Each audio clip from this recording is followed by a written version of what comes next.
Hello aspirants. Welcome to agri horti learnings. आज हम लोग चैप्टर 15 पढ़ेंगे जो कि हॉर्टिकल्चर है और पेज नंबर 394 से 405 तक पढ़ेंगे।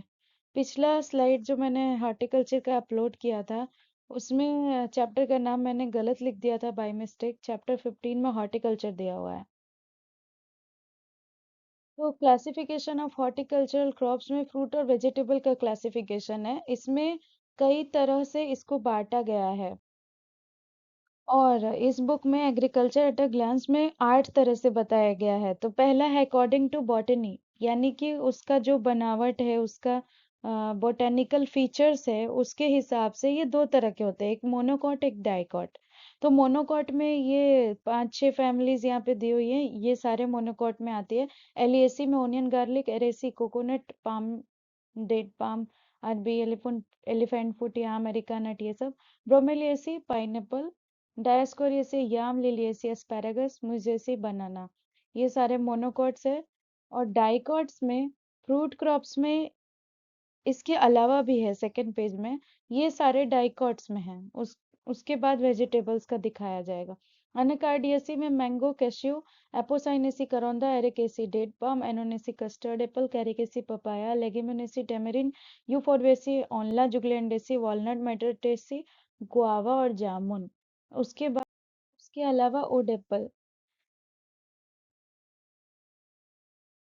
फैमिली रोटेसी में सिट्रस, बेल, वुड एप्पल। उसके बाद सैपिन लीची, सपोटेसी में सपोटा और खिरनी, टिलियसी में फालसा और विटेसी में ग्रेप्स। ये सब डाइकॉट्स थे। उसके बाद वेजिटेबल क्रॉप्स जो डाइकॉट है उसमें फैमिली सोलेनेसी है, brinjal, tomato, chilli, potato. Chilli का स्पेलिंग गलत है, यहाँ पे CHILLI होगा। Cruciferae, cabbage, cauliflower, knolkhol, turnip, radish, mustard. Leguminaceae में पी, बीन्स, फ्रेंच बीन, लोबिया। कुकुरबिटेसी में पम्पकिन, बॉटल गर्ड, जितने भी गर्ड फैमिली में स्क्वैश वगैरह है सब गर्ड कुकुरबिटेसी में ही आता है। मेलन्स, कुकुम्बर भी। चनोपोडियसी सुगर बीट, स्पिनच, पालक। मालवेसी, ओकरा, लेडीज फिंगर। अच्छा, बहुत लोग कंफ्यूज होंगे, स्पिनच और पालक तो सेम ही है। नहीं, जब आप हॉर्टिकल्चर पढ़ेंगे तो इसमें वेजिटेबल क्रॉप में स्पिनच अलग है और पालक अलग है। दोनों में माइन्यूट डिफरेंसेस है। Family Umbelliferae, carrot, parsley, celery, parsnip, Euphorbiaceae, tapioca. Tapioca वही जिससे साबूदाना तैयार होता है। इसका दूसरा नाम जिन्हें पता है कमेंट्स में बताइए। अकॉर्डिंग टू सीजन, पहला था अकॉर्डिंग टू बॉटनी। बॉटनी के हिसाब से हमने उसे डिवाइड किया मोनोकॉट्स और डाइकॉट्स में। अब है अकॉर्डिंग टू सीजन, यानी कि किस सीजन में होगा। ये सीजन के हिसाब से जनरली वेजिटेबल्स को बांटा गया है, इसलिए यहाँ पे नीचे वेजिटेबल्स लिखा हुआ है। इसमें 3 टाइप्स है, कोल्ड और समर और रेनी। कोल्ड सीजन में ये सारे आपको वेजिटेबल मिलेंगे और समर में ये सारे, रेनी में ये सारे। उसके बाद है अकॉर्डिंग टू पार्ट्स, जिस फूड का हम जो पार्ट खा रहे हैं।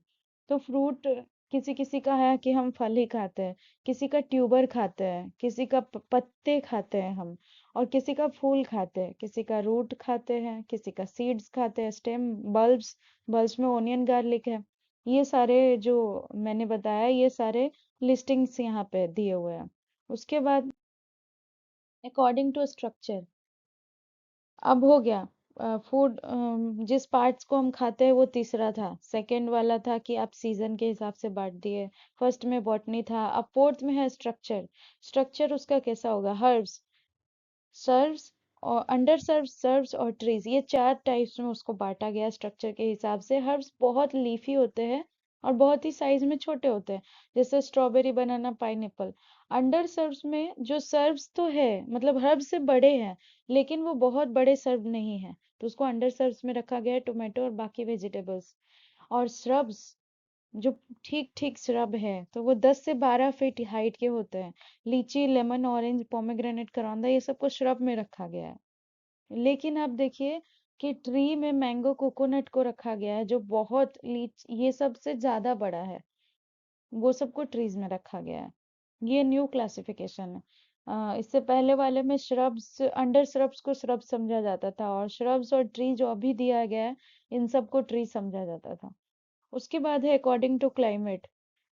क्लाइमेट के हिसाब से ये सबसे इम्पोर्टेंट है। ट्रॉपिकल किसको कहेंगे, सब ट्रॉपिकल किसको कहेंगे, टेम्परेट किसको कहेंगे। थोड़ा सा मैंने बताया था कि टेम्परेट फ्रूट क्रॉप जो होते हैं उसको चिलिंग रिक्वायरमेंट की ज़रूरत होती है। उसके बिना उसका फ्रूट बड और फ्लावर बड डिफ्रेंसिएशन होगा ही नहीं। तो इसमें पहला है ट्रॉपिकल, जिसको हॉट एंड ह्यूमिड क्लाइमेट चाहिए होता है फ्लावरिंग फ्रूटिंग के लिए। इसमें मैंगो बनाना, ये सारे फ्रूट क्रॉप्स इसमें आ जाएंगे। और सब ट्रॉपिकल में वो होगा जिसको हॉट एंड ड्राई क्लाइमेट तो चाहिए, लेकिन सिर्फ ग्रोथ के लिए, फ्रूटिंग के लिए कोई खास उसको चाहिए नहीं गर्म इन्वायरमेंट। तो उसमें सिट्रस, पोमेग्रेनेट, बेल, बेर ये सब आ जाएंगे, लीची, जामुन, एवोकेडो। इन सबको ना थोड़ा बहुत ठंडा भी चलता है, और चलता क्या है, दौड़ता है। लीची को देख लीजिए आप, कम से कम 10 डिग्री सेल्सियस अगर आपके एरिया में जा रहा है तो आप लीची ग्रो कर सकते हैं। जामुन वगैरह का भी वही है, लेकिन आम वगैरह के लिए उतना ठंडा इम्पोर्टेंट नहीं है। जहाँ गर्मी है, जहाँ ट्रॉपिकल है, वहां पे ये अच्छी ग्रोथ करते हैं। टेम्परेट, टेम्परेट में वो है जिसको कोल्ड क्लाइमेट चाहिए और ह्यूमिडिटी हाई चाहिए। Apple, pear, peach, plum, almond, walnut, apricot, cherry, strawberry, वॉल अच्छा, वॉलनट का फैमिली जुगलैंडिएसी है, लेकिन इसके अलावा बाकी जितने लगभग यहाँ पे फ्रूट क्रॉप्स गिनवाए गए हैं, लगभग सबका फैमिली रोजेसी है। उसके बाद है अकॉर्डिंग टू डाइकोगेमी। डाइकोगेमी क्या होता है? डाइकोगेमी वो फीचर है जिसमें मेल फ्लावर फीमेल फ्लावर दोनों प्रेजेंट है एक प्लांट के अंदर, लेकिन उसमें से मेच्योर पहले कौन करेगा? ये डाइकोगेमी एक तरह का फेनोमेना है जिसको डाइकोगेमी कहते हैं। और प्रोटेंड्री, यानी कि इसमें एंड्री का मतलब होता है मेल, एंड्रस, एंथर, एंथर पोलन। और गाइनी का मतलब होता है फीमेल, गाइनोसियस, एंड्रोसियस, है ना। तो प्रोटेंडरी का मतलब हुआ, प्रोट का मतलब होता है पहले। तो प्रोटेंडरी यानी कि जो मेल, जिसमें मेल फ्लावर पहले मेच्योर हो जाएगा, तो उसमें सपोटा, वालनट, कोकोनट। और प्रोटोगाइनी में बनाना, पोमेग्रेनेट, फिग, प्लम, इन सब में फीमेल फ्लावर पहले मेच्योर करेंगे। उसके बाद है रेट ऑफ रेस्पिरेशन, ये बहुत इंपॉर्टेंट है। क्लाइमेक्टेरिक और नॉन क्लाइमेक्टेरिक। क्लाइमेक्टेरिक उसको बोलते हैं ना जिसमें सडन इंक्रीज हो जाता है रेस्पिरेशन, ठीक है। राइपनिंग इसमें हम जब तोड़ लेते हैं तब भी आराम से होते रहेगा। अब डिफरेंस समझिए ध्यान से। मेच्योरिटी, मेच्योरिटी क्या है? मेच्योरिटी वो है ना जिसको हम मार्केट में आसानी से बेच सके, वो मेच्योर है, देखने लायक, खाने लायक हो गया है, लेकिन वो पका नहीं है अभी। और पकने को राइपनिंग बोलते हैं। मेच्योर होना different thing, ripening different thing. तो ऐसे फ्रूट्स जिसको हम मेच्योर होने पे हार्वेस्ट कर लिए और उसको रूम पे भी रख के छोड़ देंगे, वो अपने आप पक जाएगा, वो क्लाइमेक्टेरिक है। और क्यों पक रहा है उसका रीजन ये है, sudden increase in rate of respiration. वो पक जाता है तोड़ने के बाद भी, हार्वेस्टिंग के बाद भी, वो सारे क्लाइमेक्टेरिक फ्रूट्स हैं। लेकिन नॉन क्लाइमेक्टेरिक में क्या है, ग्रेजुअल डिक्लाइन, जैसे ही हम उसको हार्वेस्ट कर लेंगे, वो राइपनिंग के टाइम तक ना उसका रेस्पिरेशन अचानक से कम हो जाएगा, और वो खराब हो जाएगा लेकिन पकेगा नहीं। और इसको हमेशा पकने के बाद ही हार्वेस्ट किया जाता है। अगर कच्चे में तोड़ लिए तो वो नहीं पकेगा, क्योंकि उसका रेस्पिरेशन में डिक्रीज आ गया है। उसको रूम टेम्परेचर पे आप नहीं पका सकते हैं। तो इसमें है litchi, lemon, citrus, cucumber, pineapple, cashew. इन सबको पकने के बाद ही हार्वेस्ट किया जाता है। पर बाकी क्लाइमेक्टेरिक वालों को हम कच्चे में तोड़ लेते हैं, रास्ते में पकते पकते पहुंच जाता है जहाँ पहुंचना होता है। उसके बाद according to centre of origin, ये लास्ट क्लासिफिकेशन है इस बुक में दिया हुआ। तो इसमें फ्रूट्स है, टोटल ना 8 बताए गए हैं जो स्टैंडर्ड सेंटर ऑफ ओरिजिन है। लेकिन ये फ्रूट को, मेजर फ्रूट को यहाँ पे इन्होंने काउंट करवाया है, इसीलिए इतना सारा यहाँ पे सेंटर ऑफ ओरिजिन दिखाया गया है। मेजर जो जेनेटिक्स में दिया गया है वो टोटल 8 ही है। तो अब देख लेते हैं मेजर फ्रूट क्रॉप्स का इम्पोर्टेंट ओरिजिन तो याद करना ही है। तो चाइना से आया है lychee, peach, mandarin, sweet orange, mulberry, apricot. और इसमें सही दिया हुआ है ये सारा, आपको याद होना चाहिए, ये सब पूछ देता है ओरिजिन। अगर आपका पोमोलॉजी से क्वेश्चन आ रहा है तो इंडिया में बेल, जैकफ्रूट, कागजी लाइम, फालसा, करौंदा भी इंडियन है।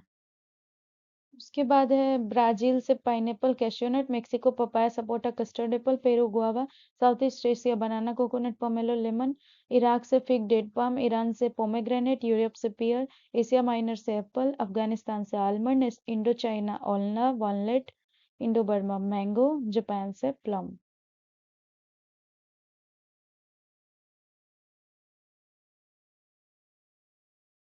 उसके बाद है कॉमर्शियल मेथड ऑफ प्रोपेगेशन और स्पेसिंग ऑफ हॉर्टिकल्चरल क्रॉप। आप यहाँ पे देख सकते हैं कि कितना स्पेसिंग रिकमेंड किया गया है एग्रे मार्बेलस का 8x8 यानी प्लांट टू प्लांट और रो टू रो का डिस्टेंस 8 मीटर होगा। और इस तरह से सबका मीटर में बताया गया है, row to row, plant to plant, और उसका कौन सा मेथड ज्यादा पॉपुलर है। और फ्रूट क्रॉप्स में रूट स्टॉक्स बहुत पॉपुलर है। ये सारे मेथड ऑफ प्रोपेगेशन जरूर है, लेकिन इसके साथ साथ अगर आप रूट स्टॉक लगाते हैं तो उसको इस मेथड से लगाएं तो ज्यादा सही रहेगा। इसमें एगले मार्मेलोज या पैच बडिंग इसमें कर लेने पर अच्छा होता है। टी बडिंग है, सकर से, स्लिप से, इनार्चिंग है। आप प्रोपेगेशन में डिटेल पढ़ेंगे तो आपको पता चलेगा ये सब क्या है। तो अभी डरना नहीं है, अभी बस याद कर लेना है। मैं बताऊंगी ये सब डिटेल में, एक अलग से बर्डिंग ग्राफ्टिंग का क्लास रहेगा। और हॉर्टिकल्चर में जब हम आगे पढ़ेंगे तो ये सब क्लास मैं बता दूंगी। अभी फिलहाल इतना जानिए कि एक तरह का बडिंग होता है जिसको पैच बडिंग, इनर्चिंग। और जो लोग, जिन लोगों को पता है वो तो जानते ही हैं, पर जो नए लोग देख रहे हैं उनके लिए मैं अलग से क्लास करूंगी। कोई बात नहीं। उसके बाद ये दोनों पेजेस में इतने सारे जो लिखाए हुए थे, तो मैंने पेज ही डाल दिया है यहाँ पे फोटोग्राफ। वेजिटेबल क्रॉप में भी seed, stem cutting, generally seed से ही उगाते हैं वेजिटेबल्स में। रूट स्टॉक नहीं होता है जनरली। उसके बाद और भी कुछ कुछ है, ये फ्लावर फ्लावर क्रॉप्स है, हेज प्लांट्स है, एज प्लांट्स है, इंडोर है। इन सब में प्रोपेगेशन का मेथड यहाँ पे बताया गया है। उसके बाद है, स्टार्ट हो गया है ट्रेनिंग प्रूनिंग। ट्रेनिंग क्या होता है? ट्रेनिंग ऐसा चीज है ना जिसमें हम पेड़ को बांध के, मोड़ के, तोड़ के, मरोड़ के एक अलग शेप दे देते हैं जिससे वो सुंदर दिखने लगता है। उसका जो हॉर्टिकल्चरल प्रैक्टिसेस है वो इजी हो जाता है। उसकी वजह से हार्वेस्टिंग इजी हो जाती है, उसमें फर्टिलाइजर एप्लीकेशन अच्छा हो जाता है, उसको सेप अच्छा मिलता है, फ्रूट यील्ड बढ़ जाता है। ये जो ऑपरेशन है इसको ट्रेनिंग कहते हैं। और यहाँ पे जो मैंने फिगर लगाया है, ये फिगर है किसका? परगोला का। जब पार्क वगैरह में जाते तो इस तरह से परगोला बनाया जाता है पेड़ को मोड़ के। ये परगोला है। और ये ट्रेनिंग करके बनाया जाता है। और बहुत जगह पे आपने देखा होगा पेड़ से ही नाम लिखा रहता है और क्या क्या, वो सब ट्रेनिंग के अंदर आता है। ये एक तरह का पर्टिकुलर शेप देना हो गया प्लांट को। लेकिन हॉर्टिकल्चर में हम ये सब नहीं पढ़ेंगे, हेज, ट्रेलिस, ये सब फ्लोरिकल्चर में है। अगर आप मतलब हॉर्टिकल्चर में ही है, सॉरी, पोमोलॉजी में इसका इन सब का खास महत्व नहीं है। ये सब फ्लोरिकल्चर और लैंडस्केपिंग में ज्यादा वैल्यू है। पोमोलॉजी में मेजर ये तीन ट्रेनिंग सिस्टम मेजर है पोमोलॉजी में, जिसमें ये सब फ्रूट ट्री में यूज किया जा रहा है मेजर। तो ट्रेनिंग का काम क्या है? Training control shape of the plant. और इसका एम क्या है? फ्रूट बियरिंग पार्ट्स को इंसेक्ट डिजीजेज से बचाना, ब्रेकेज को तोड़ना, ब्रेकेज को रोकना। उसके बाद है टाइप्स। टाइप्स में पहला है सेंट्रल लीडर सिस्टम, जिसको पिरामिड सिस्टम भी बोलते हैं। इसमें मेन ट्रंक को बढ़ने दिया जाता है बिना रुके। यहाँ देखिए ये फिगर में सेंट्रल लीडर यही है। इसमें सेंटर को अलाउ किया गया है बढ़, सॉरी ये है, इसमें सेंट्रल को आराम से बढ़ने के लिए ऊपर तक छोड़ दिया गया है। और साइड से हम इसको प्रून कर देंगे, मतलब पेड़ को लंबा ग्रोथ देंगे। 45 to 50 centimetre height ground level से रहेगा। और वहां पर हम इसको 15 to 20 तक मेन स्टेम को रखेंगे। उसके बाद इसमें थोड़ा थोड़ा प्रॉब्लम होता है। और ये सिस्टम ज्यादा पेयर में पॉपुलर है। इसमें स्प्रे करना, क्योंकि पेड़ का हाइट बहुत ज्यादा हो जाएगा और ब्रांचेस कम रहेंगे, तो उसमें स्प्रे करना, प्रून करना, थिन हार्वेस्टिंग सब थोड़ा टफ हो जाता है। तो ये सिर्फ पेयर में यूज हो रहा है लगभग। बाकी पेड़ में पहले के जमाने में यूज होता था, अब नहीं यूज हो रहा है। और अभी मॉडिफाइड सेंट्रल लीडर सिस्टम आप देख लीजिए। मॉडिफाइड वाले में क्या है? मिडिल पोर्शन को कट कर दिया गया है और साइड साइड वालों को ही बराबर से बढ़ने दिया जा रहा है। लेकिन हाँ, सबसे नीचे वाले ब्रांच को थोड़ा कम, उसको उससे थोड़ा सा ज्यादा, उससे थोड़ा सा ज्यादा। लेकिन कोई एक यहाँ पे लीडर नहीं है, ये सारे लोग बराबर से बढ़ रहे हैं। एक तरह का कोनिकल शेप बन रहा है यहाँ पे। ठीक है। लेकिन ओपन बेस में क्या है? ये सब एक लाइन में कटा हुआ है, एक लाइन में।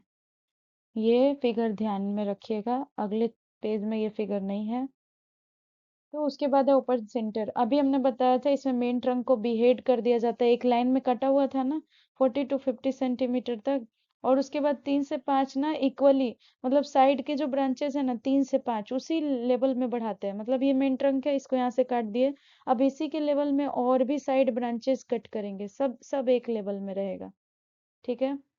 उसके बाद है स्प्रेइंग, थिनिंग, पिकिंग, थोड़ा सा इजी हो जाता है इसमें। पर ये भी हाई एल्टीट्यूड, मतलब जहाँ पे बर्फबारी होती है वहां पे ये रिकमेंडेड नहीं है, क्योंकि ऐसा वाला है ना, इसमें बर्फ आके जम जाएगा और बर्फ की वजह से गल जाएगा पेड़। तो ये प्रैक्टिस किया जाता है कुछ कुछ जगहों पे, लेकिन ज्यादा रिकमेंडेड कौन सा है, मॉडिफाइड सेंट्रल लीडर, जहाँ पे फ्रॉस्ट है, जहाँ पे बर्फबारी हो रही है। अदरवाइज ये भी पॉपुलर है। उसके बाद है मॉडिफाइड, इसमें ये इंटरमीडिएट फॉर्म है। मतलब आप सेंट्रल लीडर का आप बीच का, बीच वाले मेन ट्रंक को आप बढ़ाना ले लो, और ओपन सेंटर वाले का ब्रांचेस ले लो, और उन दोनों को कंबाइन करके एक ये मॉडिफाइड लीडर सिस्टम बनाया गया। तो इसलिए इसको इंटरमीडिएट फॉर्म बोला गया। इसको, इसमें दोनों का बेनिफिट है। पहले सेंट्रल लीडर की तरह इसको बड़ा किया जाता है, उसके बाद बीच से काट दिया जाता है, और ठीक इसके नीचे वाले को थोड़ा सा इससे ऊंचा कर दिया जाता है। मतलब ये सेंट्रल, ये मेन ट्रंक है, इससे थोड़ा सा ऊंचा रहेगा इसके साइड साइड वाला, इधर से भी और इधर से भी।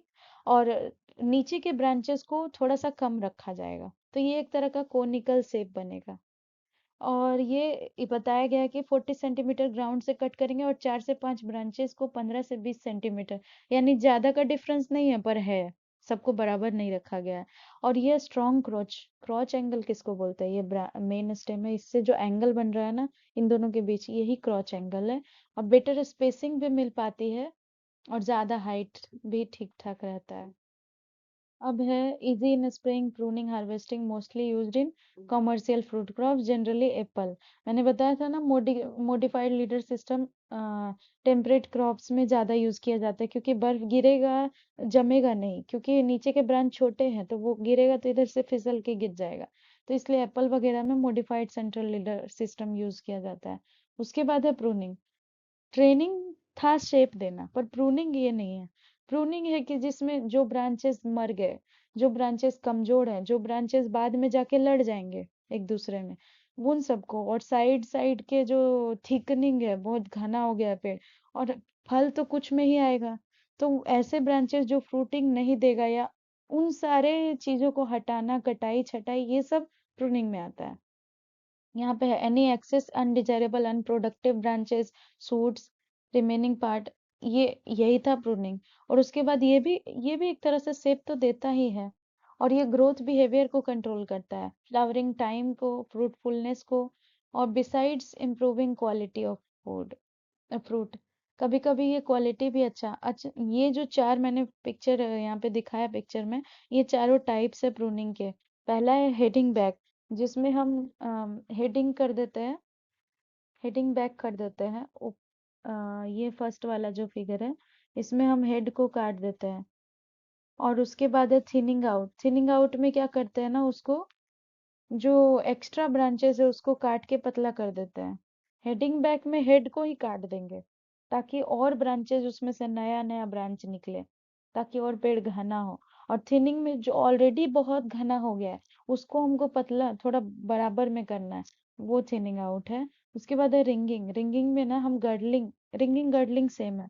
रिंगिंग में हम क्या करते हैं ना, प्लांट का ऊपर का बार्क हम कुछ सेंटीमीटर, 1 to 3 सेंटीमीटर के आसपास डीप, हम उसको कट करके रिमूव कर देते हैं, और उसका थिकनिंग होता है 15 से 20 सेंट, कभी कभी 5 सेंटीमीटर भी करते हैं, और वो ऐसे कट करके निकाल देते हैं।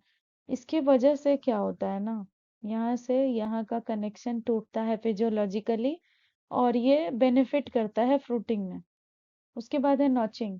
नॉचिंग मतलब गर्डलिंग का हाफ हो गया, उसमें आधा ही करेंगे। अगर इसको आधा करेंगे तो वो उसको नॉचिंग कहा जाएगा। ये पार्शियल रिंगिंग है। और जस्ट जहाँ पे डोरमेंट लेटरल बर्ड है ना, जो बर्ड खिल नहीं रहा है बहुत दिन से, वैसा का वैसा ही है, उसके जस्ट नीचे ये कर दिया जाता है। उसके बाद वो बर्ड बढ़ना शुरू हो जाता है, डोरमेंसी को खत्म करके। उसके बाद है types of pruning system. Pruning system ये इसमें हेडिंग बैक, अभी जो मैंने बताया हेडिंग बैक में टर्मिनल पोर्शन ट्विग स्किन्स का ये सब को हम कट कर देते हैं, लेकिन बेसल पोर्शन को नहीं करते हैं, सिर्फ ऊपर वाले पार्ट को।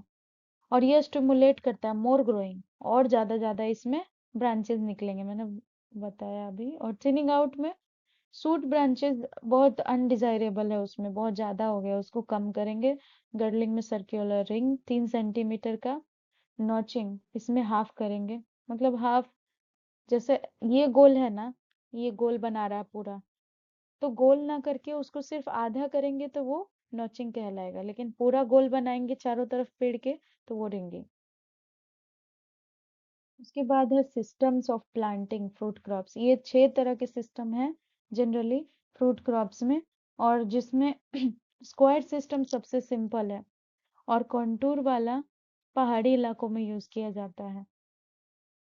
ये प्लॉट को स्क्वायर में डिवाइड कर देते हैं और हर कोने पे एक एक पेड़ लगाते हैं, इसमें रो बाय और रो और ट्री का जो डिस्टेंस होता है ना, row by row, plant by plant, वो इक्वल होता है। उसके बाद है रेक्टेंगुलर सिस्टम, इसमें रेक्टेंगल में डिवाइड कर देते हैं, चारों कोनों पे पेड़ रहता है, लेकिन उसके बाद राइट एंगल बनना शुरू होता है। इसमें रो टू रो और plant to plant equal distance नहीं होगा, इसीलिए तो इसका नाम रेक्टेंगुलर है। उसके बाद है ट्रायंगुलर सिस्टम, इस सिस्टम में प्लांट को एक कॉर्नर में एक प्लांट लगाया जाता है, उसके बाद दो दो और कोने बनते हैं, मतलब ये आप दूर से भी देखेंगे तो आपको ट्रायंगुलर जैसा दिखेगा। ये इसका ज्यादा एडवांटेज नहीं है, स्क्वायर सिस्टम सही है, जहाँ पे स्पेस कम हो और मैनेज करना हो वहां पे ये सिस्टम अच्छा है। अदरवाइज स्क्वायर सिस्टम और रेक्टेंगुलर अच्छा है, रेक्टेंगुलर ज्यादा बेनिफिट है स्क्वायर से। हेक्सागोनल सिस्टम, इस सिस्टम में ट्री को एक कोने पे प्लांट किया जाता है और उसके बाद इक्विलेटरल ट्रायंगल का फॉर्मेशन किया जाता है। हर 6 ट्री की मदद से हेक्सागोन बनाते हैं और 7वें ट्री को बीच में लगा, इसको फिलर सिस्टम भी बोलते हैं, क्योंकि ऐसे हेक्सागोन बन गया है और बीच में एक एक पेड़ है, तो सेप्टुलेट 7 का जोड़ा बन गया ना, तो सेप्टुलेट हो गया। और उसके अलावा ये बीच बीच में एक एक हम फिल करने के लिए डाल रहे हैं, तो फिलर ट्रीज का यूज हो रहा है इसमें। ये 15% ज्यादा बेनिफिट है स्क्वायर सिस्टम से, क्योंकि इसमें ज्यादा पेड़ आ जाएंगे उसी एरिया में। अब है क्विंकक्स, ये मॉडिफाइड फॉर्म है स्क्वायर सिस्टम का। अभी मैं आगे फिलर का जो बात कर रहे थे हेक्सागोनल में, वो क्विंकक्स में यूज करेंगे, सॉरी उसमें नहीं, उसमें सिर्फ 6 पेड़ ही रहेंगे, फिलर नहीं, फिलर इसमें रहेगा क्विंकक्स में। ये स्क्वायर सिस्टम का मॉडिफाइड रूट फॉर्म है। Centre of the square, her centre में एक फिलर ट्री रहेगा, जैसे बनाना, पपाया, पोमेग्रेनेट, जो छोटे समय तक के लिए जो फ्रूट फल दे देता है ना, फ्रूट ट्रीज, वैसे फ्रूट ट्रीज को हम लगाएंगे। और जब फुल कैनोपी आ जाएगा पेड़ में तो फिलर ट्री को हटा देंगे। और फिलर ट्री लगाने की वजह से हमें क्या एक्स्ट्रा इनकम मिलना शुरू हो जाता है, तो क्विनकक्स स्क्वायर से अच्छा है। और हेक्सागोनल में 6 पेड़ आ रहा था ना, 4 पेड़ की जगह 6 पेड़ आ रहा था, इसलिए वो 15% ज्यादा बेनिफिटेड था स्क्वायर सिस्टम से। हेक्सागोनल नहीं, यहाँ पे टाइटल मिस्टेक हुआ है, ये कॉन्टूर सिस्टम होना चाहिए यहाँ पे 6 नंबर। कॉन्टूर ये बताया था ना मैंने, हिल्स पे रहेगा। ये यहाँ पे है कॉन्टूर सिस्टम।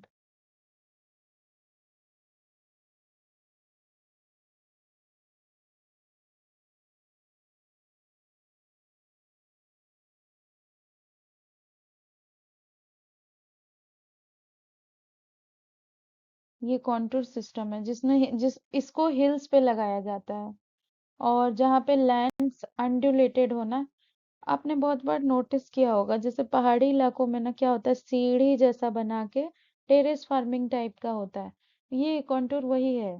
इसका फिगर मैंने आगे दिखाया, ये रहा। ये रेक्टेंगुलर सिस्टम है, ये स्क्वायर, ये ट्रायंगुलर, ये क्विंकक्स, इसमें ये जो ग्रीन वाला पेड़ दिखा है यही फिलर प्लांट है। और हेक्सागोनल इसमें नहीं दिखाया है इस फिगर में, हेक्सागोन मैं पोस्ट कम्युनिटी पोस्ट पे डाल दूंगी। ये कंटूर टेरेस बनाया गया है ना सीढ़ी जैसा, ये हिल्स पे ही किया जाता है। उसके बाद है रिक्वायरमेंट ऑफ मेजर न्यूट्रिएंट्स, किस पेड़ में किस ईयर में कितना हमको डालना चाहिए, एनपीके का रेशियो, ये सारा दिया हुआ है। ये बहुत ज़्यादा इम्पोर्टेंट नहीं है, लेकिन कुछ मेजर फ्रूट्स के आपको ध्यान में रखना चाहिए। और इस सब में कुछ रेशियो है, जैसे 150 100 और प्लस करते जाएंगे, क्योंकि जैसे जैसे एज बढ़ता है तो हम न्यूट्रिएंट को बढ़ाते चले जाते हैं। और किसी किसी का रेशियो होता है कि हर बार 50 एक्स्ट्रा ऐड करते चले जाएंगे। तो ये आपको उस तरह से दिमाग लगा के रिमेम्बर करना होगा थोड़ा बहुत। उसके बाद है age of fruiting period of different fruit crops. जैसे मैंगो, मैंगो 10वें साल में उसमें फ्रूटिंग आना शुरू होता है। बनाना में 10 से 12 महीना काफी है। सिट्रस सीडेड, अगर आप सीड से लगाएं तो 8 से 10 साल, बर्ड से लगाएं तो 4 साल में ही आ जाएगी। पपाया में 9 से 10 महीने।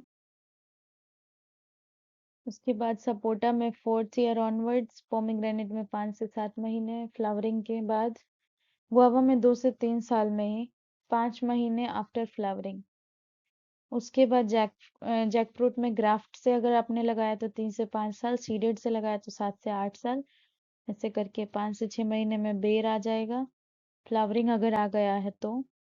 ऑनला में तीसरे साल से ही प्लांटिंग करने के बाद। एप्पल में 4 साल। Fruit types and edible part, ये बहुत इंपॉर्टेंट है। मैंगो, मैंने का एक फिगर दिखाया था मेसोकार्प एपिकार्प का। पिछला वीडियो आप हॉर्टिकल्चर वाला आप देख लीजिएगा, उसमें मैंने फिगर बताया है एपिकार्प मेसोकार्प, तो यहाँ पे कंफ्यूजन मेरे ख्याल से नहीं होना चाहिए। मैंगो में ड्रूप, ऐसा मैंगो को ड्रूप बोला जाता है और उसका एडिबल पार्ट मेसोकार्प है। बेर प्लम डेड पाम को भी ड्रूप बोला जाता है, उसका एडिबल पार्ट एपिकार्प, ई होना चाहिए यहाँ पे, epicarp mesocarp. Tomato, grape, brinjal, banana, chilli, इन सबको बेरी बोला जाता है।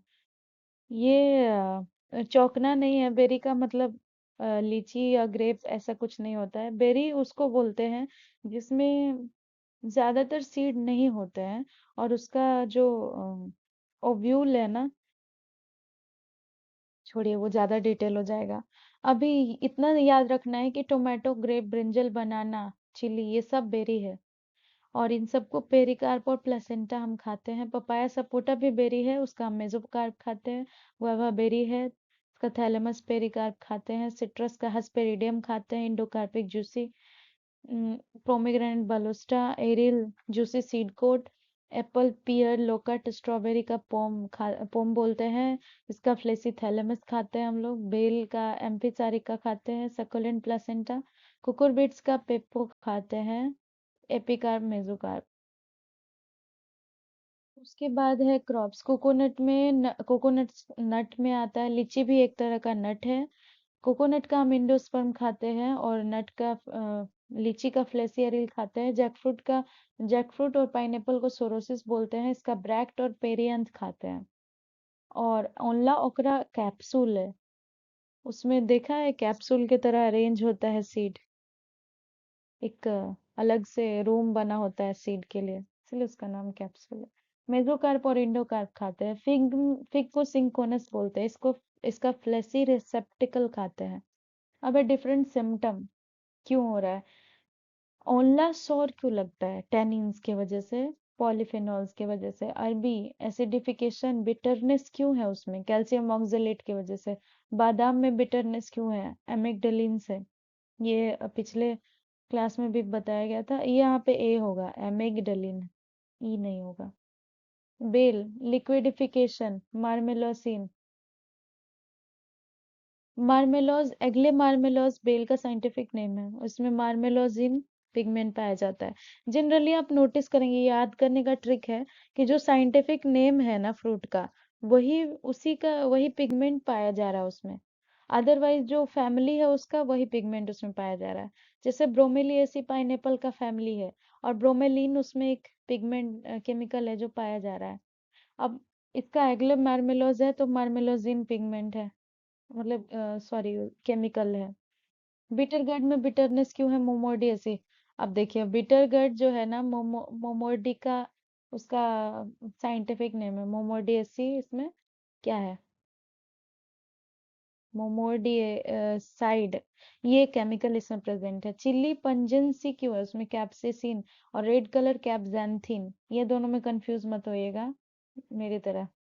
पंजेंसी मतलब तीखापन, कैप्सेसिन के वजह से, और जैंथिन एंथोसाइनिन, जैंथोफिल, ये सब पिगमेंट जैसा सुनने में लग रहा है ना, तो कैप्जेंथिन जहाँ पे रहेगा ना, वो रेड कलर देगा चिल्ली को। कुकुम्बर में बिटरनेस, कुकुरबिटेसिन, देखिए कुकुरबिटेसी फैमिली का है कुकुम्बर, कुकुरबिटेसिन इसमें भी क्या है उसका केमिकल पाया जा रहा है। Yellow colour anthocyanin, orange colour carotene, pungency allicin alliinase garlic में, नीम में बिटरनेस लिम्बिन निम्बिडीन, ठीक है। ऑनियन में पंजेंसी एलाइल प्रोपाइल डाइसल्फाइड। उसके बाद yellow colour quercetin, red colour anthocyanin, yellow colour caricaxanthin, ये पिछले क्लास में ही बताया था। बिटरनेस मार्मेलोसिन पेपर में, smell oleoresin, greenish colour solanine, यही सोलेनिन तो ग्रीनिंग ऑफ पोटैटो का काउज करता है ना।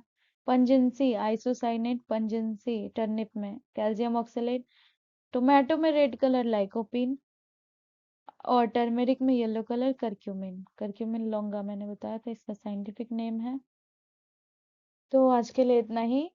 मैंने इतना ज्यादा पेजेस इसलिए पढ़ा दिया क्योंकि अगले क्लास से अब हमें क्या पढ़ना है, सिर्फ और सिर्फ क्लासिफिकेशन, सॉरी, प्रोडक्शन, कैसे हमको कल्टीवेट करना है, जिसमें सबसे पहला क्रॉप है मैंगो। तो बेसिक्स ऑफ हॉर्टिकल्चर यहाँ पर खत्म होता है, और अगले क्लास से हम अब प्रोडक्शन पढ़ेंगे agriculture at a glance book से। Please subscribe my channel, thanks for watching, bye.